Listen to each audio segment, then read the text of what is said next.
Havia algo de profundamente contraditório naquele fim de manhã em Londres.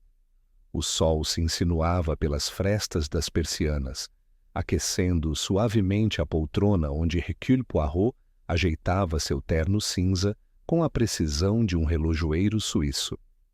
O cenário era pacífico, quase tedioso, mas bastava uma visita inesperada para dissolver qualquer sensação de rotina. O que poderia transformar o desaparecimento de uma cozinheira em um dos casos mais engenhosos já enfrentados pelo detetive belga? Pode a ausência de uma simples funcionária doméstica esconder um crime elaborado, frio e premeditado? A resposta, para surpresa de muitos, é um sonoro sim. E foi justamente por desprezar a importância do banal que quase deixamos escapar um assassino. Poirot sempre disse: a mente criminosa mais perigosa é aquela que se esconde atrás da banalidade. E neste caso, essa verdade foi posta à prova como poucas vezes antes. Naquela manhã, eu, o capitão Hastings, lia em voz alta as manchetes escandalosas do Daily Blair, enquanto meu amigo Poirot mexia impassível no bigode, absorto em assuntos que considerava mais urgentes. Havia uma suspeita de mancha de gordura em seu novo terno cinza, e isso era, para ele, um sinal de grave desordem. Eu, por outro lado, insistia que havia mistérios suficientes nas páginas do jornal para tirá-lo daquela imobilidade cerimonial. Havia um escriturário desaparecido, uma datilógrafa sumida, um suicídio em circunstâncias estranhas. Mas Poirot recusava-se a mover um músculo por algo que não o instigasse intelectualmente. «Mon ami», disse ele com uma sobrancelha arqueada, «quando for um caso de interesse nacional, serei o primeiro a agir. Até lá, deixo os jornais com seus dramas de segunda-feira». Foi então que o destino resolveu nos provocar. A campainha da porta soou como um trovão em céu claro, e poucos segundos depois, uma senhora de aparência robusta, bochechas ruborizadas pelo esforço de subir as escadas e expressão indignada, adentrou nossa sala sem sequer pedir permissão. «O senhor é Monsieur Poirot?» perguntou ofegante, como se cada palavra fosse empurrada por um fole invisível. Poirot levantou-se, fez uma mesura sutil e confirmou sua identidade. A mulher o olhou de cima a baixo com certa decepção e resmungou que ele não se parecia nada com a ilustração do jornal. Perguntou, sem pudor algum, se ele havia pago para sair naquelas colunas ou se os repórteres haviam agido por conta própria. Eu precisei virar o rosto para esconder um sorriso. Já Poirot, visivelmente ofendido, manteve-se digno, embora suas orelhas tenham assumido um leve tom carmesim. Sem rodeios, a senhora explicou que estava ali porque sua cozinheira havia desaparecido. Saíra numa quarta-feira, seu dia de folga, e desde então não dera notícias. Nenhuma carta, nenhum bilhete, nem sequer um recado deixado com a criada da casa. Para piorar, naquela manhã, alguém enviara um carregador para buscar a mala da tal Elisa Dunn, sem explicação alguma. Poirot, ainda relutante, tentou esquivar-se. «Madame, não sou agente de criados. Lido com assassinatos, chantagens e, por vezes, com envenenamentos». Mas a mulher insistia com a autoridade de quem havia enfrentado a vida com unhas e dentes. «Uma boa cozinheira, monsieur, vale mais que muito diamante. E se o senhor é mesmo esse grande detetive que dizem por aí, vai me ajudar a encontrá-la». Era difícil argumentar com tamanha convicção. Finalmente, Poirot sorriu. Não um sorriso de escárnio, mas de desafio aceito. Admitiu que jamais investigara o desaparecimento de uma cozinheira e que isso, por si só, poderia tornar o caso interessante. Pediu detalhes. A senhora, que nos revelou chamar-se Todd, disse que Elisa era uma mulher corpulenta, já com fios grisalhos, de excelente reputação e absolutamente fiel. Havia trabalhado 10 anos na casa anterior antes de entrar em seu serviço. Nunca demonstrara descontentamento, nunca causara problema algum. A casa, segundo a senhora Todd, era bem administrada. Comida farta, manteiga de primeira, toalhas limpas. Quem foge de um lar assim sem avisar está, no mínimo, possuída por demência, disse ela com desprezo. Poirot pediu o endereço. Era o número 88 da Prince Albert Road, em Clapham. A senhora Todd mencionou que Elisa dividia o serviço doméstico com Annie, uma jovem simpática, embora um pouco sonhadora. Segundo ela, Annie não sabia de nada. Mas sabe como são os empregados, completou. Encobrem-se uns aos outros com gosto. Assim que ela se despediu, Poirot levantou-se com um leve suspiro.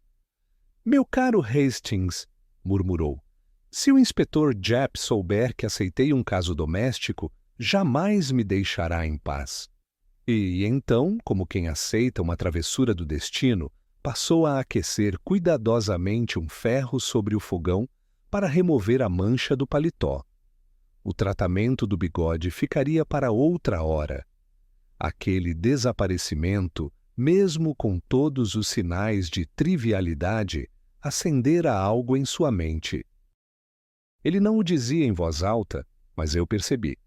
Algo ali não fazia sentido. E Poirot nunca resistia a um enigma mal embrulhado. A caminho de Clapham, observei seu silêncio contemplativo. Não era desinteresse, era foco.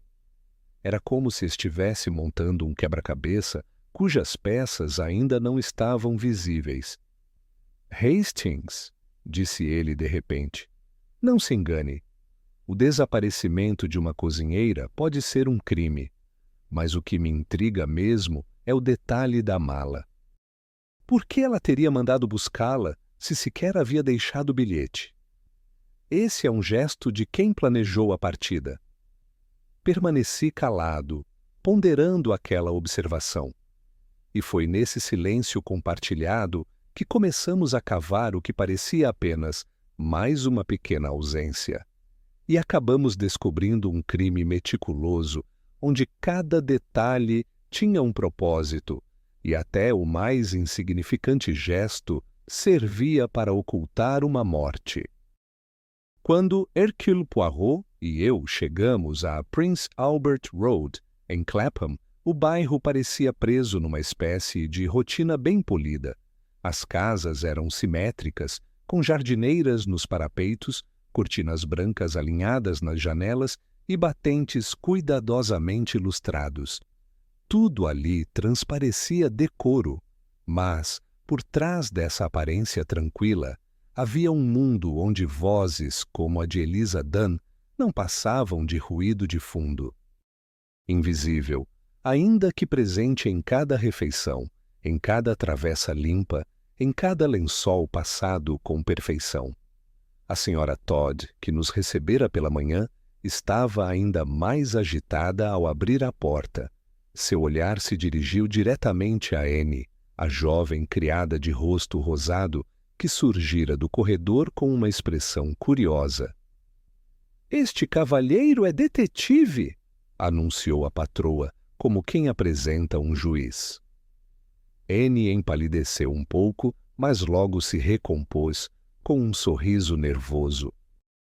Foi então conduzida até a salinha dos fundos para que Poirot pudesse interrogá-la sem a presença impositiva da senhora da casa. Ali começava a se revelar um dos aspectos mais sutis e perturbadores do caso, a maneira como os empregados eram tratados como extensão do mobiliário. Annie, apesar da juventude e disposição, estava claramente acostumada a ser ignorada, ouvida apenas quando útil, e desacreditada quando dizia algo importante. Elisa, por sua vez, era lembrada pela patroa apenas por sua eficiência e pela boa manteiga que usava, como se sua existência se resumissem às tarefas cumpridas. Durante a conversa com Anne, Poirot usou de sua típica gentileza. Não era uma estratégia, era respeito genuíno. A moça, aliviada por finalmente ser ouvida com atenção, falou bastante. Revelou que Elisa era firme, reservada e muito consciente dos perigos da cidade. Costumava adverti-la sobre homens estranhos, doces suspeitos, perfumes oferecidos por desconhecidos. Para Anne, a hipótese mais plausível era que Elisa tivesse sido sequestrada por traficantes de mulheres. Era o tipo de boato que circulava entre as funcionárias domésticas da época. Algo temido, mas raramente levado a sério por seus empregadores. No entanto, Poirot notou algo que escapara à jovem. A mala de Elisa havia sido retirada da casa já pronta, amarrada. Isso sugeria que a cozinheira deixara o lar por vontade própria. Um dado importante. Mas, mesmo assim, Anne insistia que Elisa jamais faria isso sem um bom motivo, ou ao menos um aviso. A ausência de qualquer comunicação levantava dúvidas mais profundas. Por que uma mulher tão meticulosa escolheria partir daquela forma?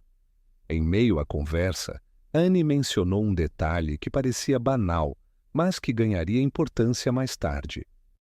Na última noite, antes de sumir, Elisa dissera que, se houvesse sobrado pêssego cozido do jantar dos patrões, elas poderiam comer no jantar delas, junto com batatas fritas e bacon. Isso indicava que ela planejava voltar. A fala era doméstica, rotineira e, justamente por isso, tão reveladora. Elisa não parecia estar de partida. Ao menos, não ainda. Na parte superior da casa, o Sr. Todd mantinha-se distante da comoção. Trabalhava em um escritório na City e, segundo sua esposa, era alguém calmo, quase indiferente. Ao saber do desaparecimento da cozinheira, limitara-se a dizer que era melhor arranjar outra. A fala, em sua frieza, dizia muito mais do que aparentava. Para ele, como para tantos de sua classe, os criados eram intercambiáveis. Não havia espaço para afeto, preocupação ou sequer curiosidade.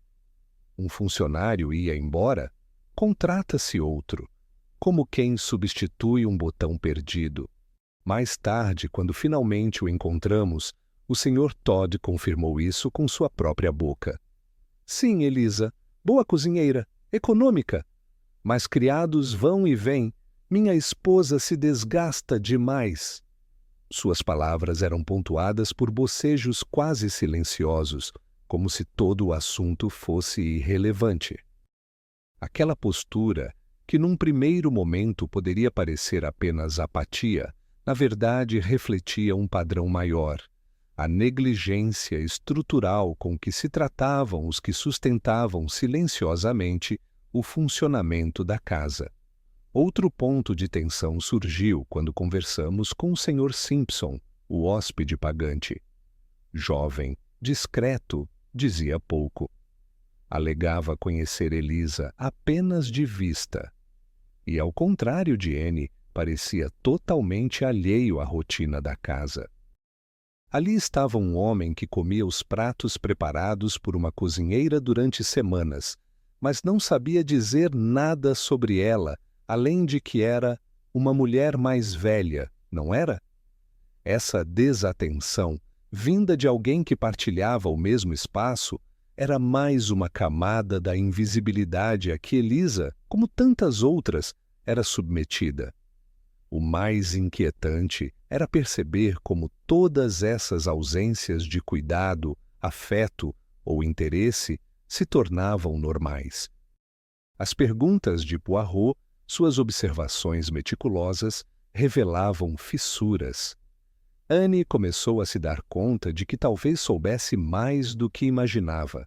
A patroa, por sua vez, não escondia seu desdém por ter sido deixada sem explicações, mas seu discurso estava mais voltado à afronta à sua autoridade do que a qualquer preocupação genuína com Elisa. Poucos dias depois, quando uma carta inesperada chegou, Poirot a leu com os olhos semicerrados. Era da senhora Todd. Após conversar com o marido, decidira que não precisavam mais de seus serviços. Não era necessário envolver detetives em assuntos domésticos, e, num gesto que pretendia parecer cortês, enviava uma guinéu como pagamento pela visita. Aquilo enfureceu Poirot, mas não por orgulho ferido. Ele se sentia insultado pela banalização do caso. «Eles acham que podem dispensar Hercule Poirot com uma moeda?» exclamou. Para ele, a maneira como a senhora Todd tratava o desaparecimento da cozinheira revelava o que sempre esteve presente: a crença de que vidas de criados eram menos importantes, menos dignas de atenção. Decidido a ir até o fim, Poirot mandou publicar anúncios nos principais jornais de Londres. Neles dizia que Elisa Dunn deveria entrar em contato com um endereço confidencial, pois havia informações que lhe seriam vantajosas. Enquanto esperava, recusou diversos outros casos. Dizia que nenhum era mais urgente do que aquele. E, ao ver sua dedicação, compreendia, enfim. Não se tratava apenas de encontrar uma cozinheira. Era uma questão de restaurar o valor de uma pessoa que fora apagada do mapa por aqueles que deveriam tê-la enxergado com humanidade. Em muitos casos investigados por Hercule Poirot, a chave para a solução não está nas pistas óbvias ou nas declarações diretas, mas na contradição silenciosa entre o que parece e o que realmente é. Esta história, envolvendo o sumiço da cozinheira Elisa Dunn, é um estudo perfeito de como a aparência pode ser cuidadosamente construída para esconder intenções profundas.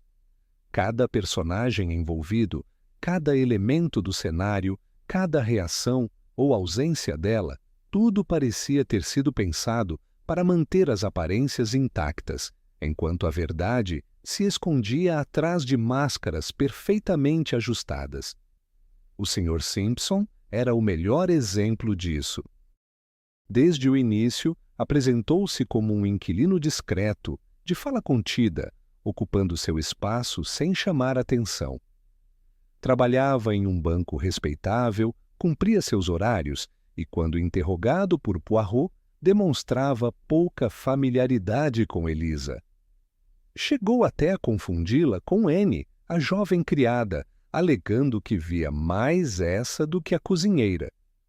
Em seu depoimento, evitava detalhes. Não lembrava o que Elisa dizia, não notava quando ela saía ou chegava. Era como se não fizesse parte do cotidiano da casa, apesar de viver sob o mesmo teto. Esse comportamento poderia passar despercebido para a maioria das pessoas, mas Poirot não era a maioria. Ele compreendia que o disfarce mais eficaz não é o extravagante, mas o invisível. O Sr. Simpson fazia questão de se mostrar comum. Um homem calmo, de óculos, que nada via, nada ouvia, nada comentava. Mas sua própria neutralidade era suspeita. Em uma casa onde todos tinham uma opinião forte, da senhora Todd, a criada Anne, ele era o único a não parecer afetado pelo desaparecimento de Elisa. E isso, para Poirot, era anormal. Outro ponto intrigante foi a rapidez com que a senhora Todd mudou de postura. No início, mostrou-se aflita com o sumiço da funcionária. Apresentou-se como uma patroa justa, que oferecia boas condições e exigia pouco em troca. Mas bastou uma consulta com o marido para que ela descartasse o assunto, desconsiderando completamente a gravidade do desaparecimento. Enviou uma carta fria, encerrando a investigação com uma justificativa pouco convincente. Seria tolice envolver detetives em questões domésticas. Essa mudança de atitude levantou um alerta. Havia algo por trás da fachada de boas maneiras e exigência moral. É importante compreender que, naquele contexto, manter as aparências era quase uma obrigação social.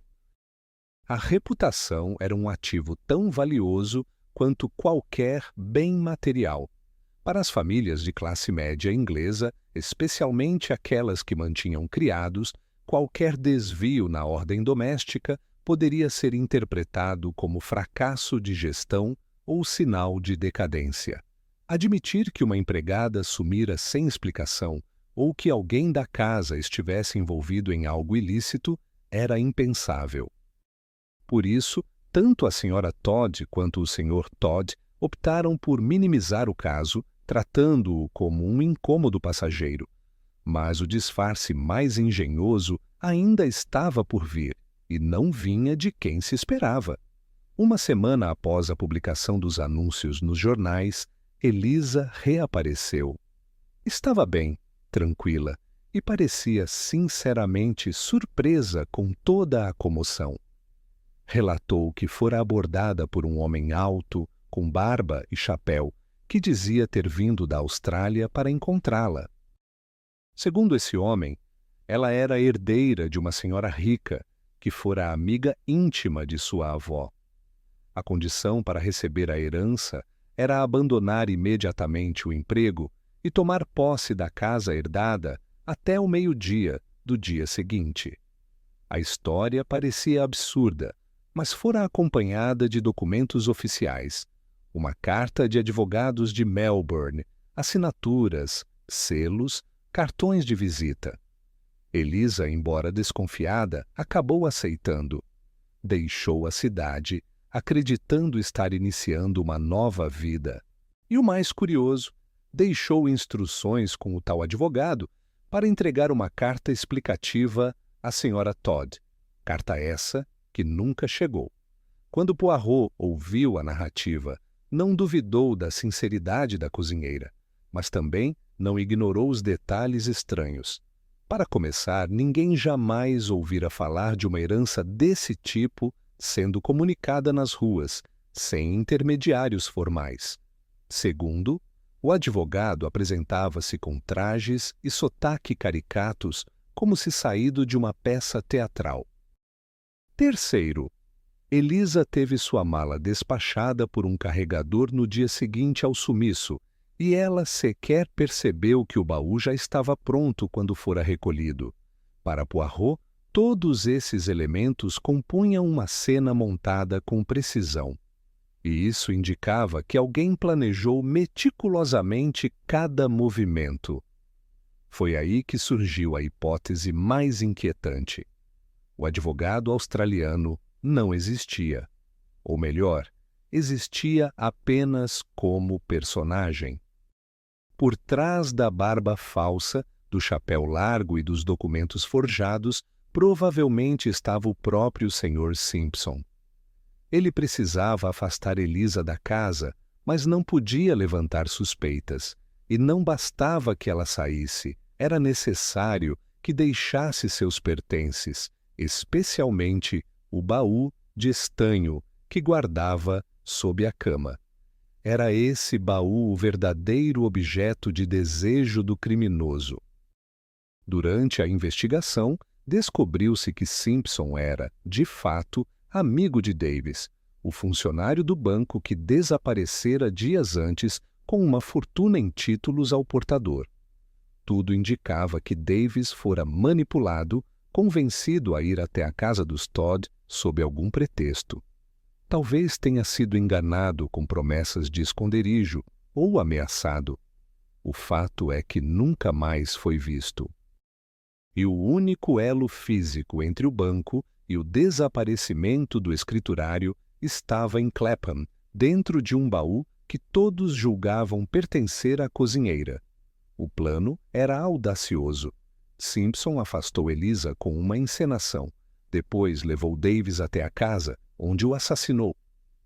usou o baú para esconder o corpo, etiquetou-o como encomenda e despachou para uma estação distante. Tudo parecia milimetricamente calculado.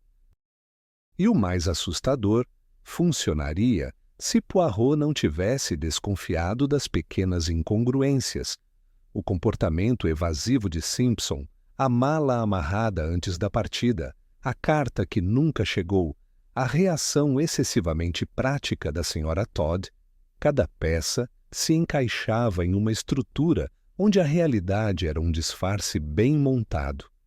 Este caso mostrou com clareza brutal como a aparência pode ser manipulada para esconder verdades sombrias.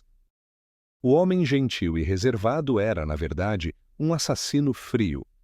A patroa, que se dizia justa e bondosa, via seus empregados como objetos descartáveis. E a vítima, esquecida por todos, foi enganada porque confiou demais em papéis com selos e sorrisos educados.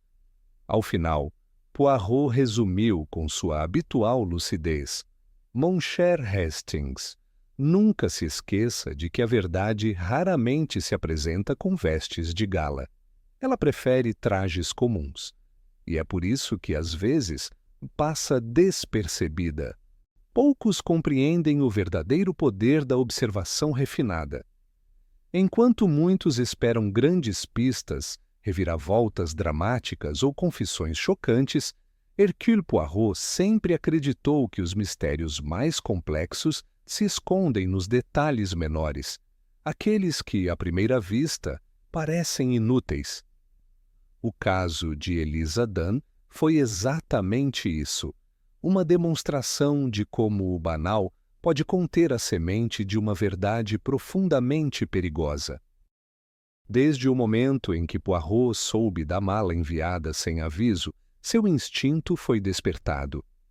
Havia algo naquela ação que não combinava com a imagem construída pela cozinheira.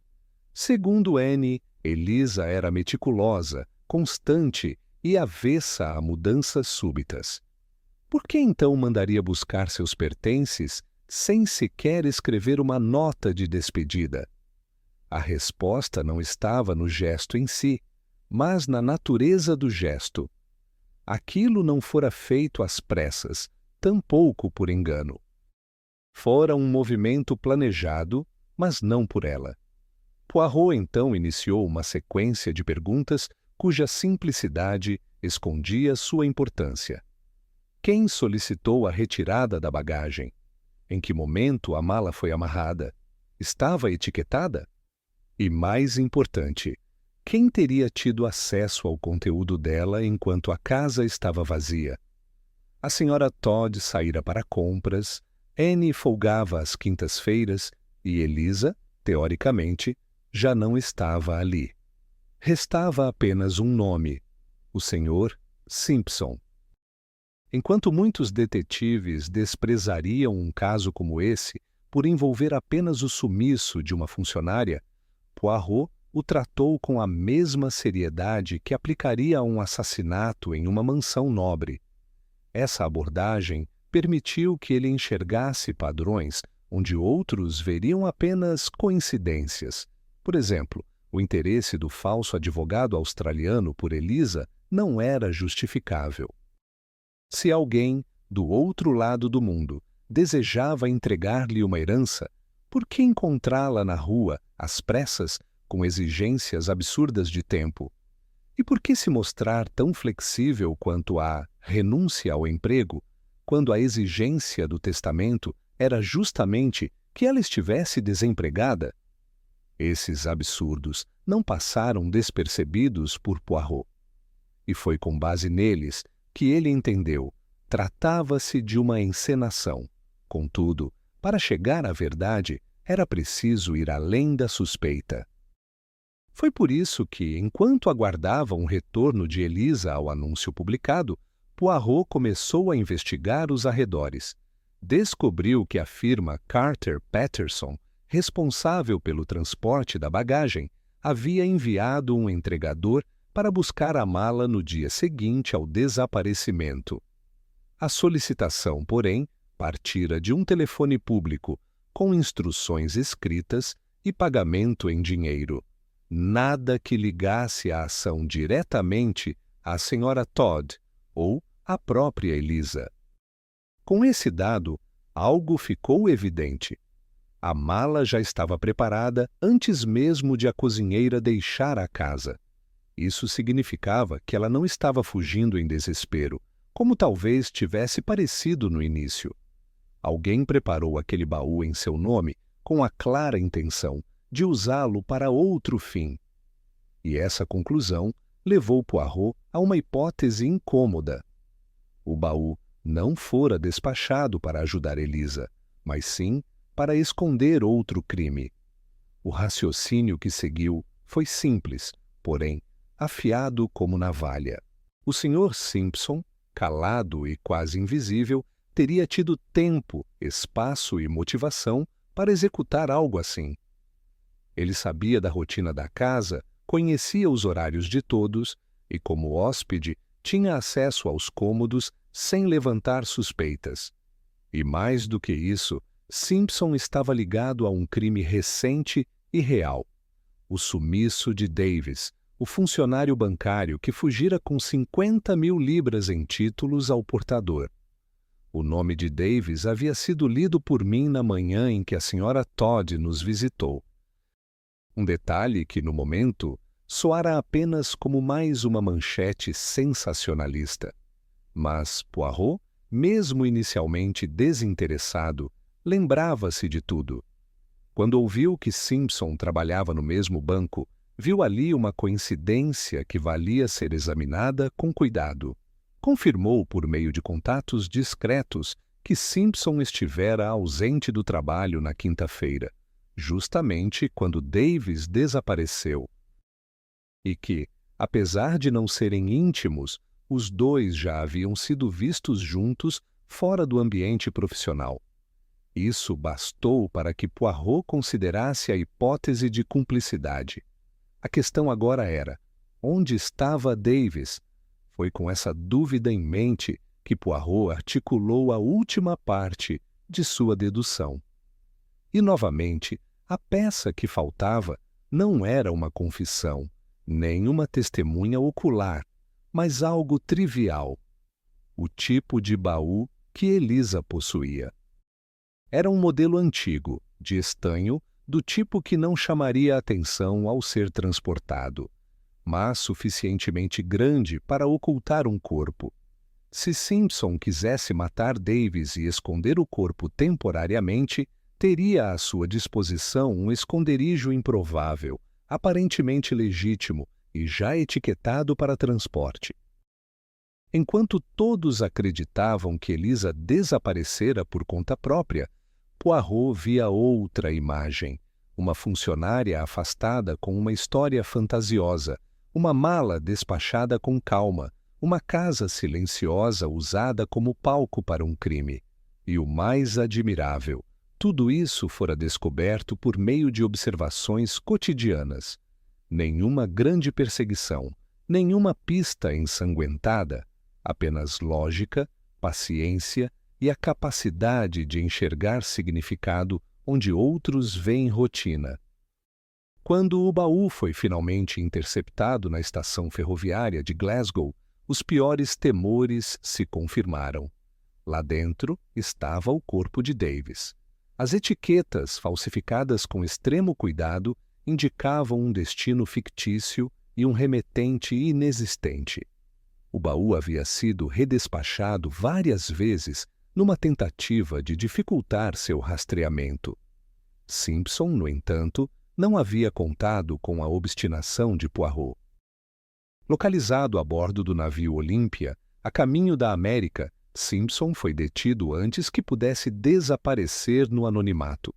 Seu plano, engenhoso e meticuloso, falhou por causa de uma única variável fora do seu controle: a atenção desmedida que Hercule Poirot dá ao que todos os outros desprezam. No encerramento do caso, Poirot fez questão de pendurar na parede de seu escritório a guinéu enviada pela Sra. Todd como pagamento simbólico. Não descontou o cheque. Para ele não era uma questão de dinheiro. Era uma lembrança de que, mesmo em casos desvalorizados pelos outros, havia sempre algo digno de ser descoberto. Jamais ignore o comum, mon ami, disse-me ele. É lá que o extraordinário se esconde. Conforme o caso foi encerrado e o Sr. Simpson foi oficialmente identificado, julgado e preso por assassinato, furto e falsificação, a sensação que ficou não foi de triunfo, foi de desconforto. Um homem que convivia diariamente com todos na casa, aparentemente comum, discreto e inofensivo, foi o autor de um plano cuidadoso, perverso e milimetricamente orquestrado. Não havia sinais visíveis de malícia em seu comportamento. Nenhuma explosão emocional, nenhuma atitude suspeita. Apenas silêncio. E foi justamente essa ausência de ruído que lhe permitiu agir livremente, ocultando um crime sob camadas de normalidade. Este caso destacou com clareza 3 princípios fundamentais da arte da investigação e da própria natureza humana. O primeiro deles é o quanto a estrutura social pode tornar invisíveis aqueles que sustentam a engrenagem do cotidiano. Eliza Dunn era mais do que uma cozinheira. Era uma mulher íntegra, cuidadosa, dedicada. No entanto, quando desapareceu, não foi tratada como alguém de valor. Foi descartada, esquecida, substituível. Até mesmo quem dizia prezar seus serviços reduziu sua ausência a um problema doméstico, encerrado com uma moeda simbólica. Hercule Poirot, ao recusar-se a ignorar esse caso, contrariou uma lógica comum entre os poderosos, a de que há vidas mais importantes que outras. Sua persistência, muitas vezes interpretada como teimosia, foi a única barreira entre a impunidade e a verdade. Foi preciso ir contra a indiferença institucional, a apatia dos envolvidos e o preconceito social que tratava empregados como peças de reposição. O segundo ponto revelado por essa investigação é a profunda diferença entre aparência e realidade. Em Clapham, todos tentavam manter um ambiente de respeito, tradição e funcionalidade. Mas, sob essa fachada impecável, escondia-se um crime com requintes de crueldade. Simpson soube tirar proveito disso. Sabia que sua postura educada e pouco expressiva o protegeria. O mesmo homem que elogiava a pontualidade e preferia refeições simples era quem usou um baú antigo para ocultar um corpo e documentos roubados. Sua maior arma foi parecer irrelevante. No fim, o disfarce do advogado australiano foi apenas uma camada extra. O verdadeiro truque estava na escolha do anonimato como escudo. Para alguém como ele, ser invisível era estratégico. Sabia que, quanto menos fosse notado, mais liberdade teria para agir. Isso mostra como os maiores perigos nem sempre vêm dos suspeitos óbvios, mas daqueles que não despertam nenhuma reação. Aqueles que se fundem à rotina. O terceiro e último ensinamento desse caso é talvez o mais importante. Nenhuma pista é pequena demais. Nenhum detalhe deve ser ignorado. A mente analítica de Poirot enxergou significado em gestos que os outros consideraram irrelevantes. A mala arrumada com antecedência. O comentário sobre os pêssegos cozidos. A ausência de um bilhete. O tom exato de desapego usado por quem deveria demonstrar preocupação. Todos esses sinais compuseram uma imagem nítida, embora fragmentada. Se ele tivesse descartado esse mistério como algo trivial, Davis jamais teria sido encontrado.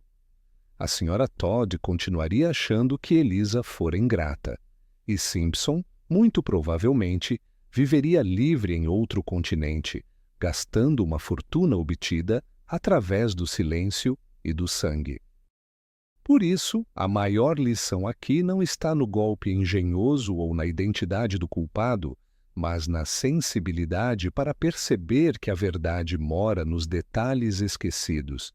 Depois do encerramento oficial, Eliza Dunn retornou à pequena propriedade que lhe fora deixada como parte do golpe, mas que, por um acaso do destino, acabou sendo realmente registrada em seu nome.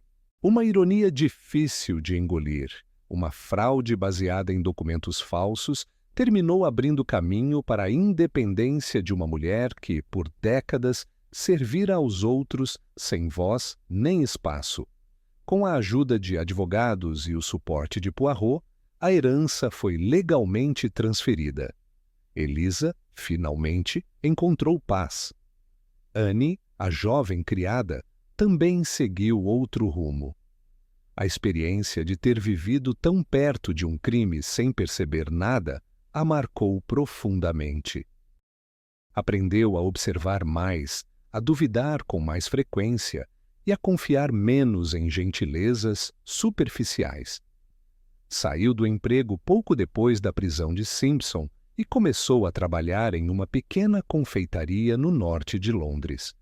Trocou os corredores abafados da casa dos Todd por um balcão arejado e colorido, onde podia rir sem precisar pedir licença. Já a senhora Todd não se manifestou publicamente sobre o caso. Continuou em sua residência, agora com outro conjunto de empregadas, e evitava comentar o episódio com vizinhos ou conhecidos. Para ela, aquilo fora apenas um contratempo desagradável, uma espécie de escândalo inconveniente que a obrigara a lidar com jornalistas e vizinhos curiosos. O cheque de uma guinéu que ela havia enviado a Poirot como pagamento pela consulta foi devolvido por ele, emoldurado. Ficou pendurado em nossa sala por vários meses, como lembrete visual de que mesmo o que parece insignificante pode conter camadas ocultas de horror e complexidade. Em uma de nossas últimas conversas sobre o caso, Poirot fez uma observação que ecoa em minha mente até hoje. Ele disse: há algo de profundamente errado em um mundo onde uma cozinheira desaparece e todos acham normal. Porque o problema não é ela ter sumido. O problema é ninguém ter sentido sua falta de verdade. E foi então que compreendi que esta investigação foi muito mais do que um exercício de lógica. Foi um lembrete daquilo que escolhemos ver e daquilo que preferimos ignorar. Muitas vezes, o mal não se esconde sob disfarces sofisticados. Ele veste aventais, serve jantares ou toma chá com os vizinhos. Passa despercebido porque aprendemos a medir o valor das pessoas pela função que ocupam. Esquecemos que todos, sem exceção, têm uma história, um nome e uma verdade que merece ser ouvida. Em Clapham, a justiça foi feita, mas não sem esforço, não sem resistência, e não sem o olhar atento de um homem que sempre preferiu o rigor dos pequenos sinais à grandiosidade das suposições. Quando alguém perguntar por que Poirot aceitou um caso tão simples, basta dizer que naquele baú amarrado com corda e poeira não havia apenas um corpo.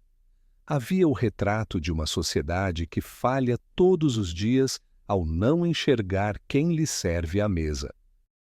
E é por isso que, até hoje, naquela parede iluminada pelo sol da manhã, ainda repousa o quadro com a moeda jamais descontada. Não por orgulho, mas como advertência. O desprezo pelo trivial é onde o erro começa. E assim, mais um mistério foi desvendado. Mas quantos outros ainda esperam por respostas? Se gosta desse tipo de investigação, inscreva-se no canal e ative as notificações para não perder os próximos casos. Quer apoiar o canal? Deixe um super obrigado e ajude a trazer mais mistérios intrigantes. Nos vemos na próxima investigação.